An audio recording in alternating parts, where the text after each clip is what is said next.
And ito na nga po ang ating unboxing time. So, sino nga po ba ang nanalo sa ating pahula? Dami nga nilang nagsi-comment, may chopping board, may basket, may palayok, may stuffed toys, may handbag, may laruan ko, laruan ni Yua, laruan ni Alvin, Christmas decor, rambutan.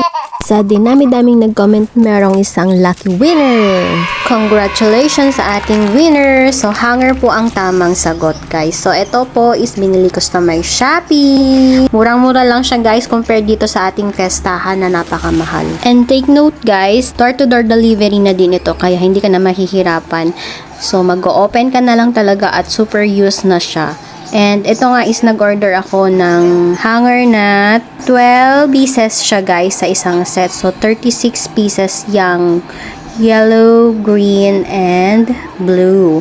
And meron din akong in-order na hanger with clip kasi napaka-useful nito kasi syempre maliliit yung damit ni Yua kaya gamit na gamit talaga siya. And dito nag-order din ako ng 5-layer multifunctional pants para sa mga pantalon natin para magkakasama na siya. Kasi kung isang hanger siya is napaka-jahe, guys. Ang daming hanger ang kailangan mo and dami naming pantalon na ginagamit. Everyday kami gumagamit ng pants or pantalon.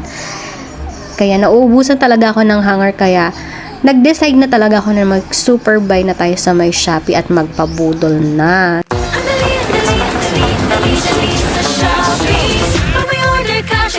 Beverage na agad kay Rider. Return on the spot, easy ibalik o ang dali-dali sa Shopee.